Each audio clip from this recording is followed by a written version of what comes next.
The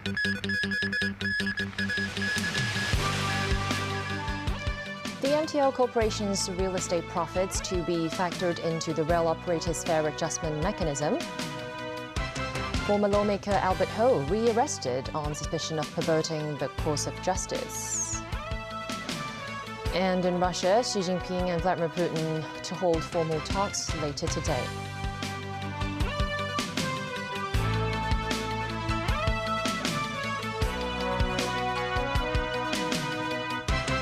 Good evening and welcome to TVB News. Starting in June, the MTR Corporation's real estate profits will be factored into the calculation formula for its fare adjustment mechanism. This means the more the rail operator earns in its property development business, the lower fare increases it will get. But according to current estimates, the MTR may still raise its fares next year. After half a year of discussions and reviews, the Executive Council and the MTR Corporation have reached a consensus on the final fare adjustment mechanism. Keeping the current formula, the two main factors, transport nominal wage index and inflation, will be retained. The special reduction of 0.6 percentage points will expire this year. The new calculation will add in the profitability factor, which is linked to the rail operator's profit from its property development business.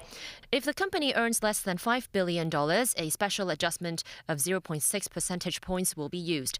If the profit reaches $10 billion, a 0.8 percentage points. The MTR Corporation's property earnings last year surpassed $14 billion. Applying that to the new formula, the calculation will be using the 0.8 percentage points reduction. The transport nominal wage index for the fourth quarter last year will only be announced by the end of this month. If the third quarter figure is used instead of the fourth quarter figure for the calculation, the MTR will still be able to increase fares by 1.5%. That percentage will apply to the annual revenue income of MTRCL, which is a big figure. That 0.2% has an actual effect of reducing the base fare level. So there will be compound effect for the years to come. So the compound effect would be very significant when we talk about, for example, 50 years later on. Lawmaker Michael Chen, formerly chairman of the Kowloon Canton Railway, thinks that the formula should stop calculating the transport nominal wage index. They are very tricky. They abide by all the principles and directions that the public wants. But when it comes to the detail, they are so stringent on the numbers that effectively the impact is very little in terms of public rail ridership, the cost of riding a rail to work on a monthly basis.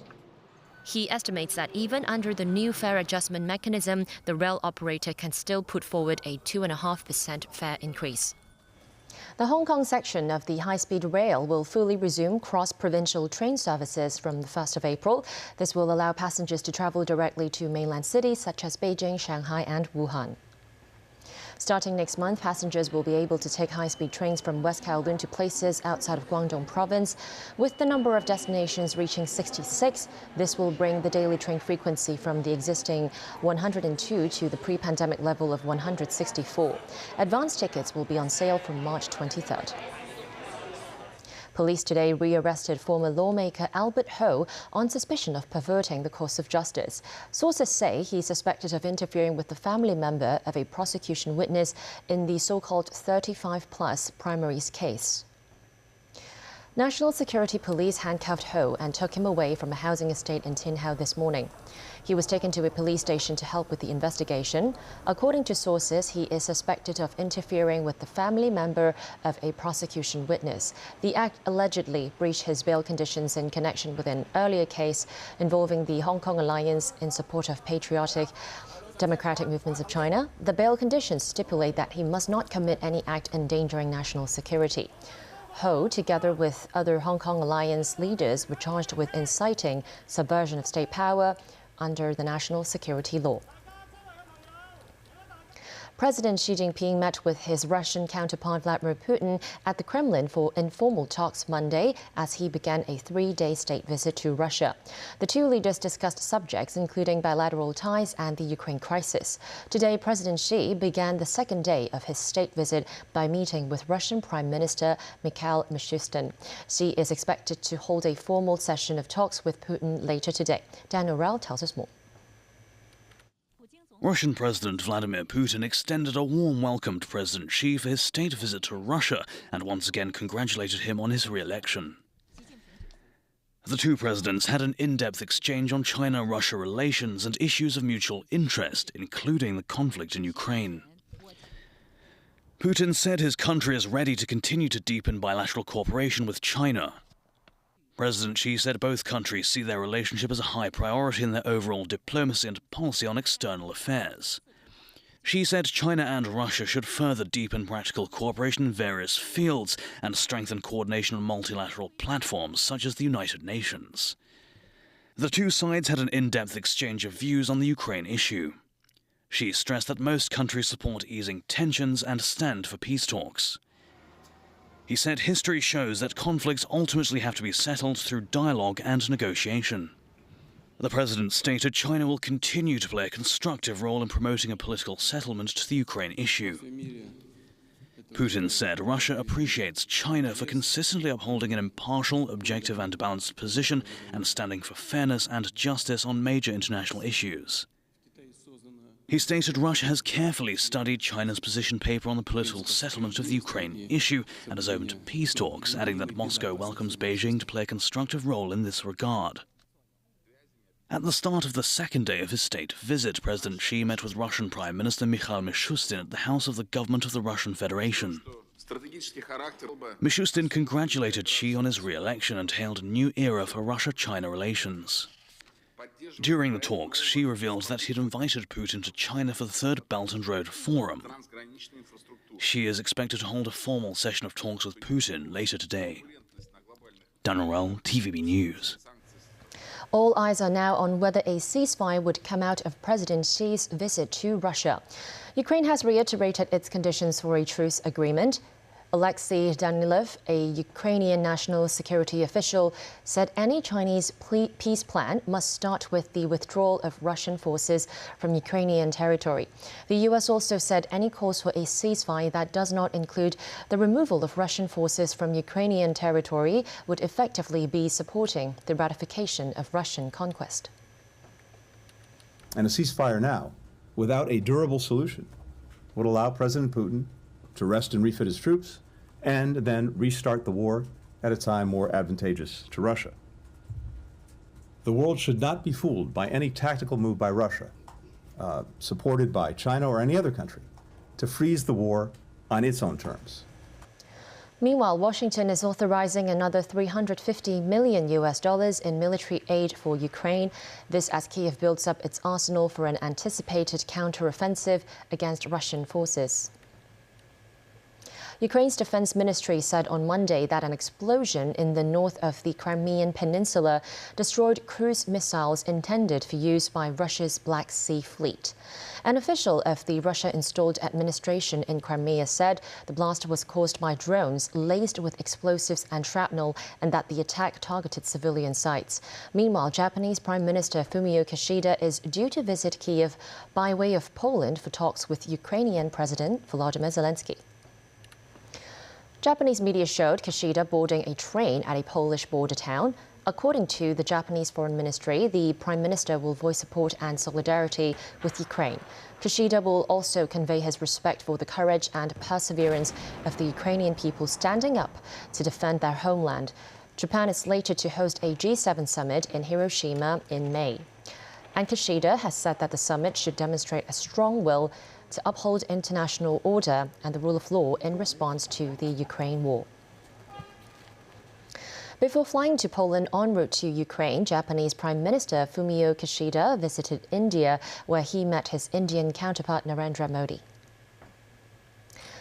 During his 2-day visit to India, Kishida announced a new plan for an open and free Indo-Pacific. The plan, seen to counter China's influence in the region, includes Japan's support for maritime security, a provision of Coast Guard patrol boats and equipment. Kishida also pledged $75 billion to the region by 2030 through private investments and yen loans, and the ramping up of aid through governmental assistance and grants. He highlighted a loan agreement worth over $2 billion for a high-speed rail project as a flagship project for Japan and India. In Beijing, Foreign Ministry spokesman Wang Wenbin said China strongly opposes any contact between the United States and the government of Taiwan. He said Beijing had already made stern representations to Washington. The remark was made in response to Taiwan's leader Tsai Ing-wen's plan to transit through New York and Los Angeles as part of a trip to Guatemala and Belize later this month. According to Reuters, U.S. House Speaker Kevin McCarthy intends to meet Tsai during the California leg of her visit, but Taipei would not confirm this. Tsai's meeting with McCarthy is seen as a potential alternative to a sensitive visit to Taiwan by the Republican House Speaker, a trip he said he hopes to make.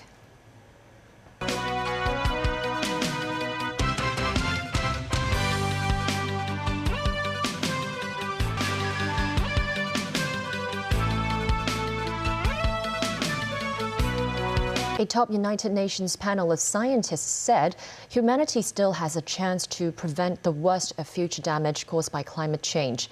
However, in order to do so, drastic action must be taken now, according to the 6th synthesis report of the UN's Intergovernmental Panel on Climate Change. The report said emissions must be halved by the mid-2030s if the world is to have any chance of limiting temperature rise to 1.5 degrees Celsius above pre-industrial levels. It also said the world needs to accelerate the transition to green energy and transform agriculture and eating habits if it has any chance of making the necessary cuts in emissions. The report also warned of more extreme weather, rapidly rising sea levels, melting Arctic ice, and the growing likelihood of catastrophic and irreversible tipping points.